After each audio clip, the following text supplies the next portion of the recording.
Hello, you guys, and welcome back to another episode of That's My Personal Business. I am so excited to have you here. And if you're watching video, our little Cora girl is sitting here behind me, and she looks so squinty and tired, as if she is not the most hyper dog ever, who has just been a psycho today, even though she went to the park for an extended amount of time. So just living. Oh, if you're just listening to the podcast, I would highly suggest going over to YouTube just to see this clip of Cora with her little blep out.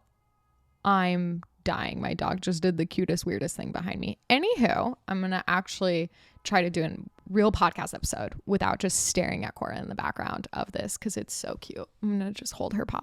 Nope, she said no. All right. Anywho, back to real life, back to the podcast. How are you guys? Can you believe it is November? Did you guys miss me saying at the beginning of every single podcast episode? I clearly have no concept of time. I'm just happy to be here. I cannot believe we're about to start 2023. I have a really good feeling about 2023. I feel like it is going to be the first year that my life just feels chill. I say that now, knock on wood. I'm sure it'll be one of those things where I'm like, oh, wow, how did so much stuff happen? But I feel like it's like the first year where I'm like, wow, I'm not getting used to living in a new place. I'm not moving around. Like, I'm staying here in my apartment. I extended my lease. I know I'm going to be here in New York. I want to take some trips, but it's not like I have travel on the calendar for work. It feels like, at least logistically, I know how the year is going to go in a way that just feels really exciting and nice. And so I'm really excited to just become more me this year, to reset, to find a really beautiful balance between life and business even further.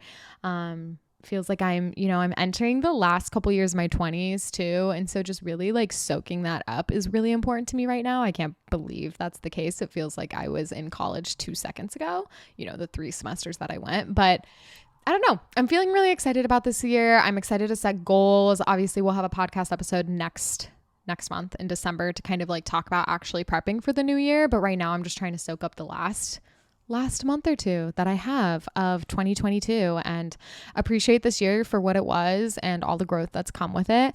And I'm really excited because for the last year and a half, I've been playing with this idea of a retreat that I wanted to hold, but obviously COVID put a stint in that anyway.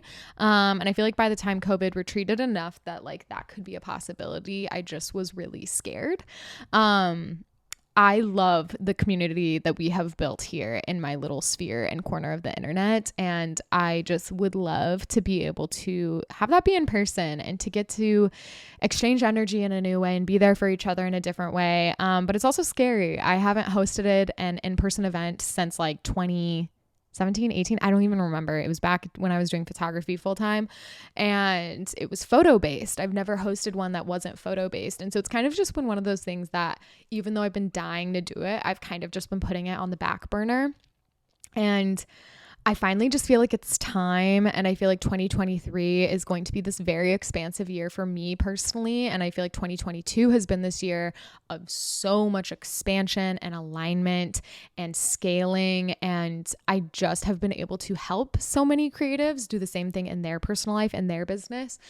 And so I'm just feeling very called to bring that into an in-person format where we can physically help each other and exchange energy and grow and create together. And so I'm so excited to announce the Becoming Retreat in January.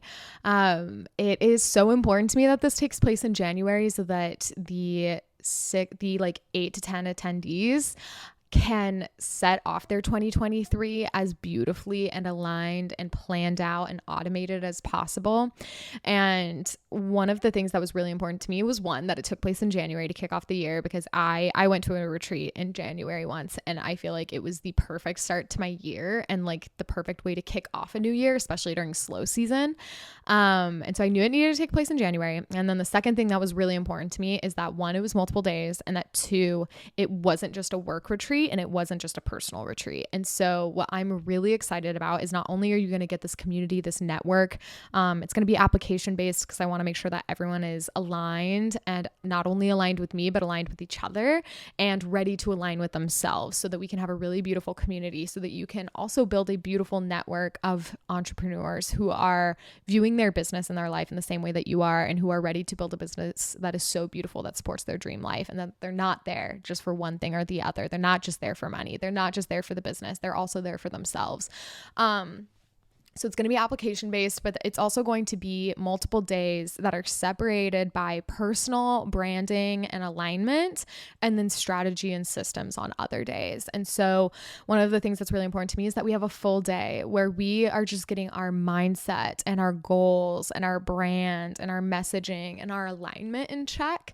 And then we're going into strategy and systems so that you can start out the new year completely aligned and fulfilled with this vision of what you want the business to be and what would fulfill you and your life, and then a step-by-step game plan on how to execute that throughout the year so that you can start earning more money while working less, and you can start producing work that you're proud of, and you can start connecting with your dream clients. And I'm just so excited and honored and just like can already picture the amazing creatives that we're going to have in this space.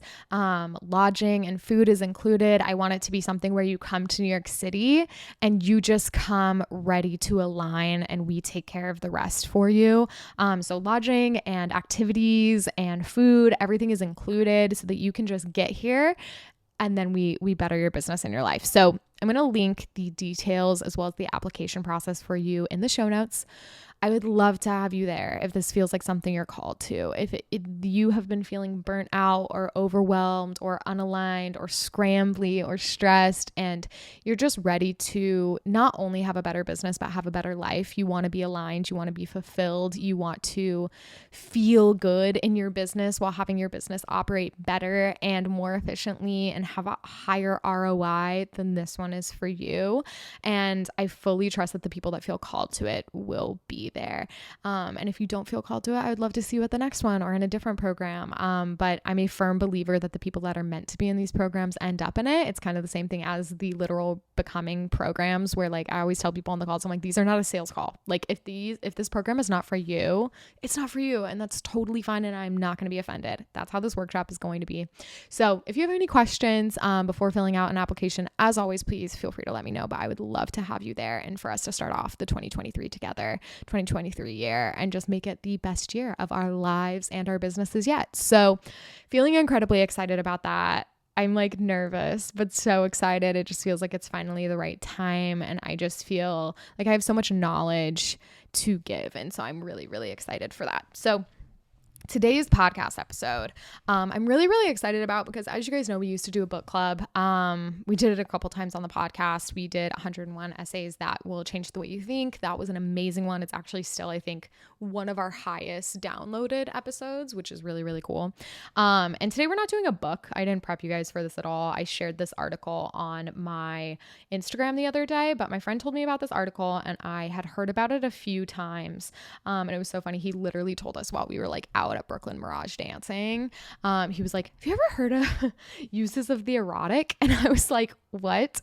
And he was like, no, it's just this really beautiful article about how erotic isn't just a sexual thing. Erotic is this feeling of power and alignment. And I always get reminded of that in settings like this, how we're connecting to other human beings in such a beautiful and intimate way, even just in a public setting. And so I read it the next day when I got home, and I'm absolutely obsessed with this article. Again, it's called The Uses of the Erotic. The Erotic as Power.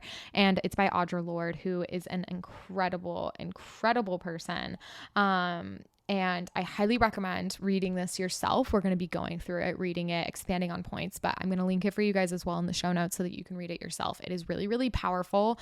I think if you tend to be a little bit more conservative, the name can throw you off. And so I'm going to ask you to keep an open mind because we are talking about the erotic in a really, really different way, in a way that's so beautiful. And she talks about a lot of principles that are really important to me as a human and important here to us at Strader. And so I want to just read through it together. It's short. I want to say it's like 4 or 5 pages, maybe 6 pages. But it's really, really beautiful. It's a quick read, and I want us to just kind of unpack every facet because I think there is such important notes and nuggets of wisdom in here that pertain to both us personally as a human and our business, which, as we know, is the whole premise of this podcast because they're so intertwined. So let's get into it. And I'm just going to read a couple paragraphs at a time, and I will let you know when I stop, and it is my own thoughts. But here we go. Uses of the Erotic as Power by Audre Lorde. There are many kinds of power, used and unused, acknowledged or otherwise. The erotic is a resource within each of us that lies in a deeply female and spiritual plane, firmly rooted in the power of our unexpressed or unrecognized feelings. In order to perpetuate itself, every oppression must corrupt or distort those various sources of power within the culture of the oppressed that can provide energy for change. For women, this has meant a suppression of the erotic as a considered source of power and information within our lives. We have been taught to suspect this resource, vilified, abused, and devalued within Western society. On the other hand, the superficially erotic has been encouraged as a sign of female inferiority. On the other hand, women have been made to suffer and feel both contemptible and suspect by virtue of its existence. It is a short step from there to the false belief that only by the suppression of the erotic within our lives and consciousness can women be truly strong, but that strength is illusionary, for it is fashioned within the context of male models of power. And I think this is already just a really powerful statement of like how we think of erotic, right? We think of it as like this really negative sexual thing, like women need to be erotic, but then it's also like we're supposed to be erotic for the view and pleasure of men in our society, right? It's kind of like the view and discussion around the male gaze and how women are expected to be these erotic things for men, but if we do it in a way that they didn't approve of or ask for or want, it's a negative thing. And it's just this duality of suppression, specifically with women, but you know, people in general. Erotic is a very, like, even just hearing it as we got started, right? I was like, keep an open mind, because it's been vilified in a sense of suppression where it is used by typically men for their gain or their pleasure in certain instances. And if it shows up in any other way, it's negative. So as women, we have come to distrust the power which rises from our deepest and non-rational knowledge. This is my thought. Think like Women Who Run with Wolves. If you haven't read that book, it is an amazing book about just kind of like the untethered femininity within each of us, and getting in touch with that and using that, because it's very, very powerful. Cora's little snorts, I don't know if you can hear them, but again, if you're watching the video, she is so funny back here. I'm going to reread that line. But as women, we have come to distrust that power which rises from our deepest and non-rational knowledge. Also, think internalized misogyny. We have been warned against it all our lives by the male world, which values this depth of feeling enough to keep women around in order to exercise it in the service of men, but which fears this same depth too much to examine the possibilities of it within themselves. So women are maintained at a distant / inferior position to be physically milked, much the same as ants maintain colonies of aphids to provide a long-giving substance for their masters.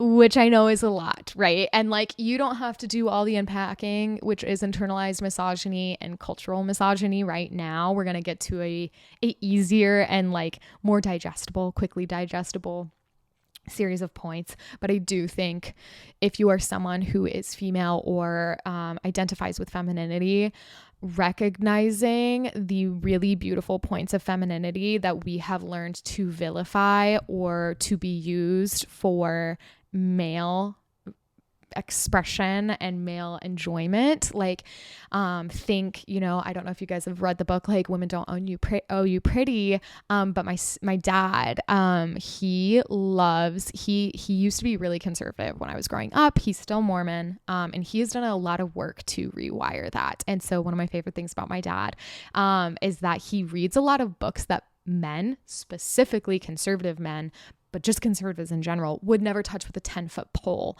as to have his mind opened. And one of my favorite things is I was on a call with him the other day, and he was like, I read Women Don't Owe You Pretty, and I feel like it opened my mind so much to how much women are objectified. Like, I already knew they were objectified, but I didn't realize how much of feminine behavior is because of the male gaze. And he had taken a screenshot of, like, I think it was like Good Morning America or something, and he was like, look at this. And he was like, look at the man in the middle in his suit, and he's so professional, whatever, we think he looks great, surrounded by all of these women in these really, really short dresses.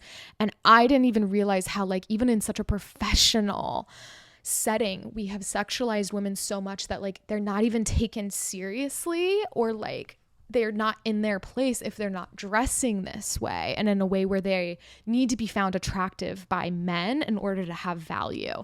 And my dad is such an amazing example of listening to alternate opinions in order to have your mind expanded. And sometimes we need that reminder even for ourselves as women, right? Or even liberal women. Like, I feel like I identify as so liberal, but even just reading Women Don't Owe You Pretty or Women Who Run with the Wolves, like, I was like, oh wow, there are so many things in my personality and like things that I do just culturally to appeal to this male gaze and this patriarchal society, right? Like, even just think of the concept that like I can go into work. Let's say a man walks into work in a suit and tie. He's brushed his hair back, maybe slicked it back. That's it. If I walk into work in a suit, no makeup on, the same as the man with my hair slicked back, I look lazy. I look frumpy. People aren't going to take me as seriously because I don't look like I got ready. But why do I need to get ready? Why do I need to look attractive in order to have something to contribute to the world in terms of my intelligence, right? And so I think that this is such an important thing that not just women, but everyone opens their mind to, right? Like, my dad doesn't suffer because of the female gaze, but instead he benefits from a society from it because he is a man. And so I think everyone needs to do this rewiring. So I think this is a really great place to start. So the erotic offers a well of replenishing and proactive force to the woman who does not fear its revelation, nor succumb to the belief that that sensation is enough. The erotic has often been misnamed by men and used against women. It has been made into the confused, the trivial, the psychotic, the plasticized sensation.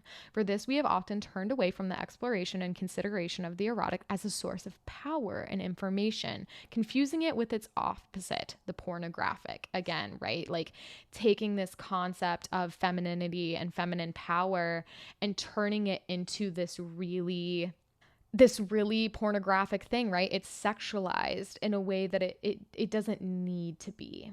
But pornography is a direct denial of the power of the erotic, for it represents the suppression of true feeling. Pornography emphasizes sensation without feeling. So it's actually the opposite of the erotic. We've named it incorrectly, erotic. The erotic is a measure between the beginnings of our sense of self and the chaos of our strongest feelings. It is an internal sense of satisfaction to which, once we have experienced it, we know we can aspire. For having experienced the fullness of this depth of feeling and recognizing its power and honor and self-respect, we can require no less of ourselves. This is where we get into the good stuff, right? So like on this first page, we have really unpacked the fact that like a male-driven and patriarchal-driven society has changed the way that we view this feminine power and this feminine voice. And now we're going to talk about what it actually looks like and what it actually means, so that if you have been viewing the erotic as a sexual or pornographic thing, it's not actually that way. And now we're going to get into what that actually means. It is never easy to demand the most from ourselves, from our lives, from our work. To encourage excellence is to go beyond the encouraged mediocrity of our society, is to encourage excellence. But giving into the fear of feeling and working to capacity is a luxury only the unintentional can afford, and the unintentional are those who do not wish to guide their own destinies. Let's keep going. This internal requirement toward excellence, which we can learn from the erotic, must not be misconstrued as demanding the impossible from ourselves nor others. So like, let's get clear in the beginning, right? This internal requirement of excellence, which we will learn from the erotic, is not demanding the impossible from ourselves nor others. And that's really, really important when you're making these big shifts on how you view yourself and your power and your feelings, is that you don't need to demand excellence or perfection from yourself or others. Such a demand incapacitates everyone in the process. For the erotic is not a question only of what we do. It is a question of how acutely and fully we can feel in the doing. So the erotic is a power and how much we can experience while doing things.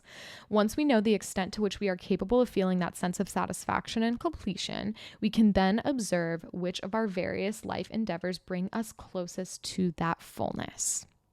I'm going to keep going because I want us to get to the meat before we unpack a little bit more. The aim of each thing which we do is to make our lives and the lives of our children richer and more possible. Everything we are doing should be to make our lives richer. Within the celebration of the erotic in all our endeavors, my work becomes a conscious decision, a longed for bed which I enter gracefully and which I rise up empowered. Of course, women who are that empowered, women so powered and are dangerous. So we are taught to separate the erotic demand from our most vital areas of our lives other than sex. Sex is the only place that people want women to be inspired and empowered when it comes to a patriarchal society. And the lack of concern for the erotic root and satisfactions of our work is felt in our dissatisfaction from so much of what we can do. For instance, how often do we truly love our work even at its most difficult? And what immediately comes to mind when I read this section is just the teaching, right, of how women are supposed to be selfless. Women are the ultimate woman, right? Like whether you grew up, like I personally grew up Mormon, I grew up very, very, very, very Christian, kind of the height of Christianity in a lot of ways. But just culturally in general, we haven't really seen a shift in empowered women until the last maybe decade. But like the ultimate sign of the perfect woman is this meek, humble, selfless woman. And what does selfless mean? It means to forget and forego oneself. AKA the perfect woman is a woman who isn't a woman at all. She's not even a human anymore. She is a vessel for others. And how sad is that?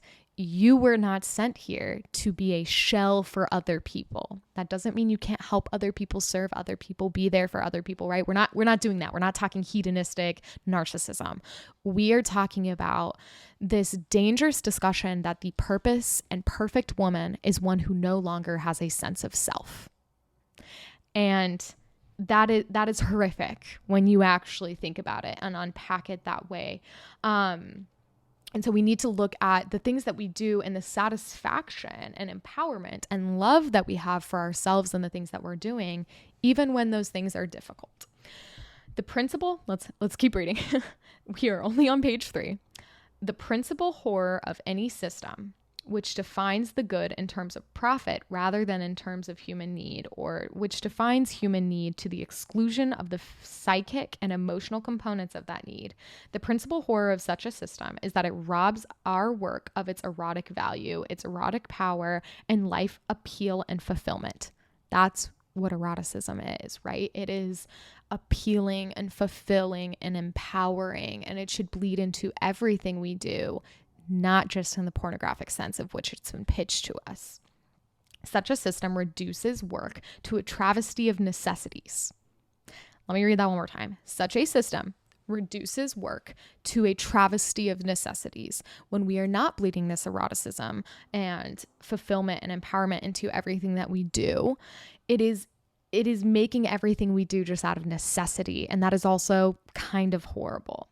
A duty by which we earn bread or oblivion for ourselves and those we love. But this is a tantamount to blinding a painter and then telling her to improve her work and to enjoy the act of painting. It is not only next to impossible, it is also profoundly cruel. To not have this empowerment, to not experience the erotic in the things that we do, to not experience pleasure in the things we do is cruel. It's cruel. As women, we need to examine ways in which our world can truly be different. I am speaking here of the necessity for reassessing the quality of all aspects of our lives and of our work and how we move toward and through them. The very word erotic comes from the Greek word eros, the personification of love in all its aspects, born of chaos and personifying the creative power and harmony. It's creative, it's harmonic. When I speak of the erotic, then I speak of an assertion of the life force of women, of that creative energy empowered, the knowledge and use of which we are now reclaiming our language, our history, our dancing, our loving, our work, our lives. Ooh, God, I love that. There are frequent attempts to equate pornography and eroticism, two diametrically opposed uses of the sexual. Because of these attempts, it has become fashionable to separate the spiritual, psychic, and emotional from the political, to see them as contradictory or anti-ethical.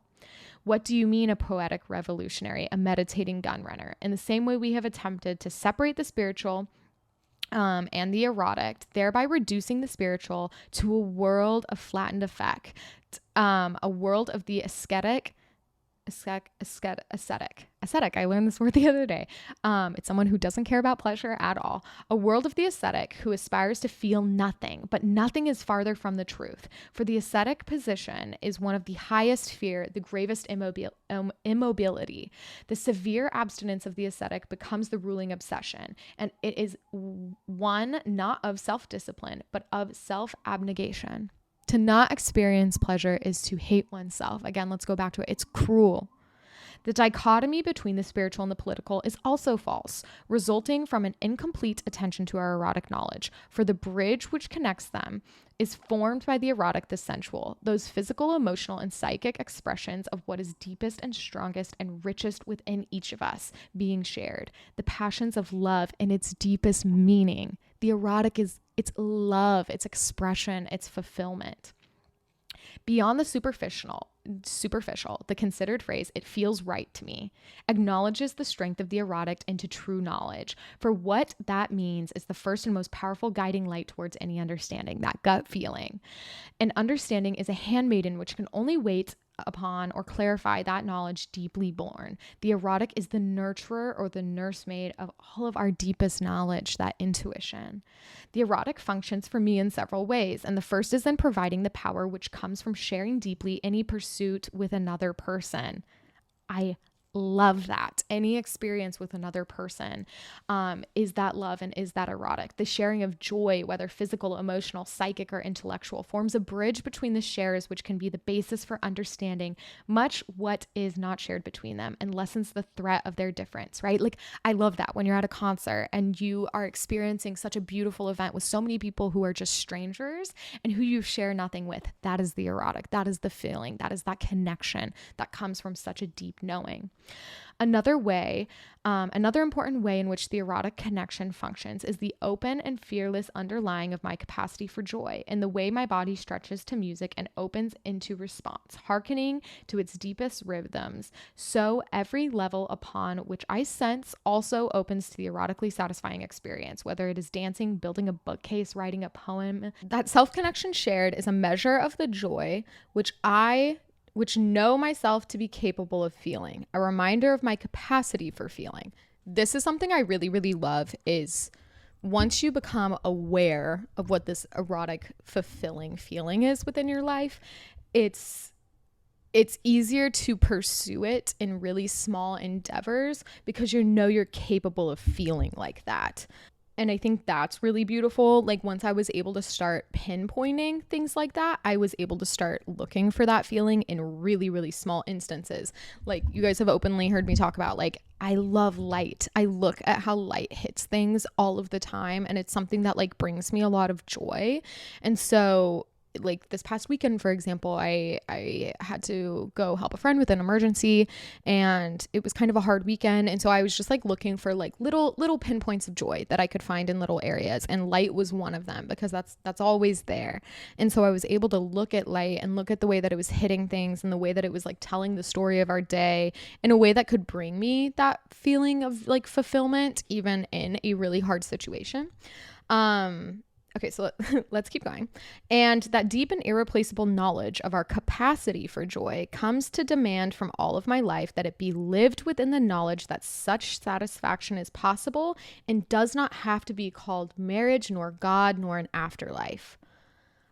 That is so... Let me just read that paragraph again from the top.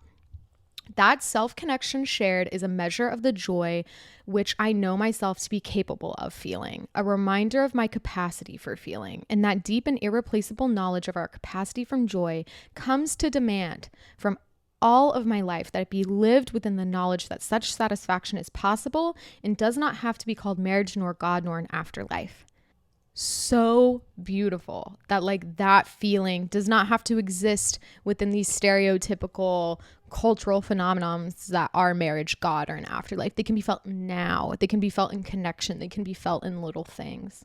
This is one reason why the erotic is so feared and so often relegated to the bedroom alone when it is recognized at all. For once we begin to feel deeply all the aspects of our lives, we begin to demand from ourselves and from our life pursuits that the one feeling in accordance with that joy which we know ourselves to be capable of. Our erotic knowledge empowers us, becomes a lens from which we scrutinize all aspects of our existence, forcing us to evaluate those aspects honestly in terms of their relative meaning within our lives. And this is a grave responsibility projected from within each of us, not to settle for the convenient, the shoddy, the conventionally expected, nor the merely safe. So good. This realization of what the erotic is, what fulfillment is, what empowerment is, what joy is, what happiness is. It's terrifying because once we recognize it, once we acknowledge that it exists and it can exist from ourselves and not necessarily situations that are given to us or placed on us, it is going to change the way that we view our life and the way that we approach it, and the fact that we are no longer going to settle for less than it. And that's terrifying. That's where that inspiration and that motivation comes to not settle for mediocrity, even if mediocrity is what is being placed upon you and expected of you, right? Like, I have talked to you guys about a ton how, like, I stayed in situations longer than I should have because it was the right thing to do. And the only time I was realizing that I could feel differently was when I was traveling for work and being on my own and being like, I feel so much more me and fulfilled in these situations. And now that I know I'm capable of them, I have to get out of these other ones. During World War II, we bought sealed plastic packets of white, uncolored margarine with a tiny, intense pellet of yellow coloring perched like a topaz inside of the clear skin of the bag. We would leave the margarine out for a while to soften, wow. And then we would pinch the little pellet to break it inside of the bag, releasing the yellow richness into the soft, pale mass of margarine. Then carefully between our fingers, we would knead it gently back and forth over and over until the color had spread throughout the whole pound bag of margarine, thoroughly coloring it. I find the erotic such a kernel within myself. When released from its intense and constrained pellet, it flows through and colors my life with a kind of energy that heightens and sensitizes and strengthens all my experience. We have been raised to fear the yes within ourselves, our deepest cravings, but once recognized, those which do not enhance our future loses. There are typos in this because it is someone's like transcript of her speech, but so you kind of have to those which do not enhance our future lose their power and can be altered. The fear of our desires keeps them suspect and indiscriminately powerful, for to suppress any truth is to give it strength beyond endurance. The fear that we cannot grow beyond whatever distortions we may find within ourselves keeps us docile and loyal and obedient, externally defined, and leads us to accept many facets of our oppression as women. When we live outside ourselves, remember what we talked about in the beginning with selfless, and by that I mean on an external directives only rather than from our internal knowledge and needs, when we live away from those erotic guides within ourselves, then our lives are limited by external and alien forms, and we conform to the needs of a structure that is not based on human needs, let alone in individuals. But when we begin to live from within outward, in touch with the power of the erotic within ourselves, and allowing that power to inform and illuminate our actions upon the world around us, then we begin to be responsible to ourselves in the deepest sense. For as we begin to recognize our deepest feelings, we begin to give up, of necessity, being satisfied with suffering and self-negation, and with the numbness, which so often feels like their only alternative in our society. Our acts against oppression become integral with self, motivated and empowered from within. In touch with the erotic, I become less willing to accept powerlessness or those other supplied states of being which are not native to me, such as resignation, despair, self-effacement, depression, or self-denial. And yes, there is a hierarchy. There is a difference between painting a back fence and writing a poem, but only one of quantity. And there is, for me, no difference between writing a good poem and moving into the sunlight against the body of a woman I love. That line. There is no difference between writing a good poem and moving into sunlight against the body of a woman I love. I love that line because, again, I think the juxtaposition of being like, hey, this is how you viewed the erotic is this intimacy with someone that you love.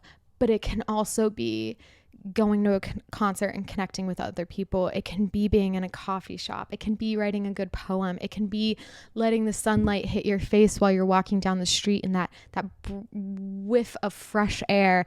It can be laying down and stroking your puppy and really being present, right? Like, it's fulfillment, it's joy, it's presence. Okay, she says, this brings me to the last consideration of the erotic. To share the power of each other's feelings is different from using each other's feelings as we would use a Kleenex. When we look the other way from our experience, erotic or otherwise, we use rather than share the feelings of those others who participate in the experience with us, and use without consent, without the consent of used is abuse.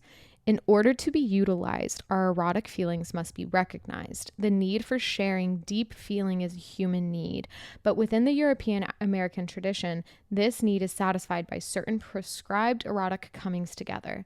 These occasions are almost always characterized by a simultaneous looking away, pretense of calling them something else, whether a religion, a F-mob, violence, or even playing doctor. And this misnaming of the need and the deed give rise to the distortion which is resulting in pornography and obscenity, the abuse of feeling. When we look away from the importance of the erotic in the development and sustenance of our power, or when we look away from ourselves as we satisfy our erotic needs in a concert with others, we use others as objects of satisfaction rather than share joy in the satisfying, rather than make connection with our similarities and our differences. To refuse to be conscious of what we are feeling at any time, however comfortable they may seem, is to deny a large part of the experience and to allow ourselves to be reduced to the pornographic, the abused, and the absurd. The erotic cannot be felt secondhand. As a Black lesbian feminist, I have a particular feeling, knowledge, and understanding for those sisters with whom I have danced hard, played, or even fought. This deep participation has often been the forerunner for joint, concerted actions not possible before. But this erotic exchange is not easily shared by women who continue to operate under an exclusively European American male tradition. I know it was not available to me when I was trying to adapt my consciousness to the mode of living in sensation. Only now I find more and more identified women, brave enough to risk sharing the erotic's electrical charge without having to look away and without distorting the enormously powerful and creative nature of that exchange. Recognizing the power of the erotic within our lives can shift the energy to pursue genuine change within our world rather than merely settling for a shift of characters in the same weary drama. For not only do we touch our most profoundly creative source, but we do that which is female and self-affirming in the face of a racist, patriarchal, and anti-erotic society. Scene.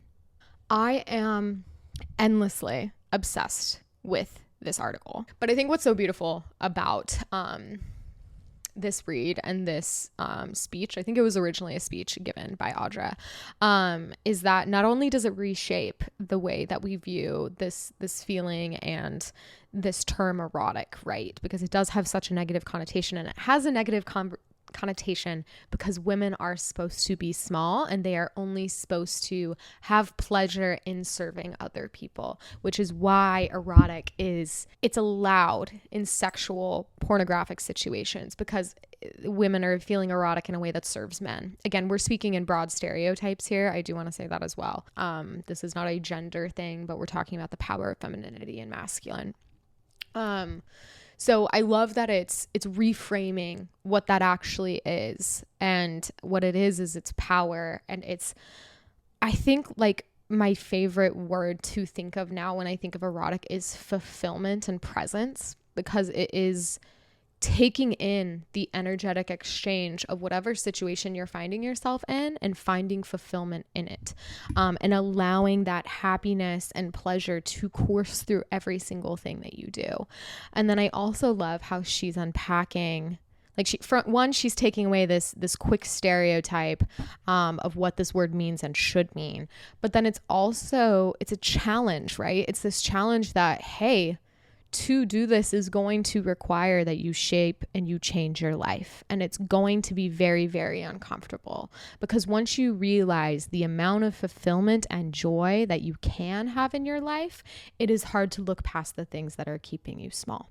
It's like, I always describe it as like, I think a good example is that like, since I've came out, I have found it a lot easier to not dress or try to appeal to men in a way that I never could make that shift, even as feminist as I was pre-coming out. And the more that I've come to terms with the fact that I don't need to impress men, the more power I've found in myself, because I've started living for me and dressing for me and expressing for me and learning for me more than even this. There was just this subconscious desire that it had to be so that men valued me, or that they found me smart, or they found me attractive, or they found me this. And there's so many little ways that we do that. And it's even bled into women, right? Where we have this internalized misogyny, where we do see a woman, you know, maybe no makeup, slicked back, and we're like, why didn't she get ready today? That doesn't, like, is she going to be able to teach us as well as she should? Because she didn't even get ready. She doesn't even take this seriously. What? That has nothing to do with her intelligence or the fulfillment that we can get from her, or the erotic exchange that we can get from her. And so I challenge you to, one, go read this article again. It is absolutely fucking amazing. We will link it for you. But to challenge yourself to look at the ways that you view pleasure in your life and as a woman, and even if you do not identify as a woman, but in the ways that you express femininity and yourself, because it is so, so powerful. So thank you for being here for this episode, you guys. I love you. I mean it. Just a reminder that if you feel called to our one-on-one becoming retreat this winter, I would love to have you, and that's linked for you in the show notes as well. I love you lots, and I will see you next time.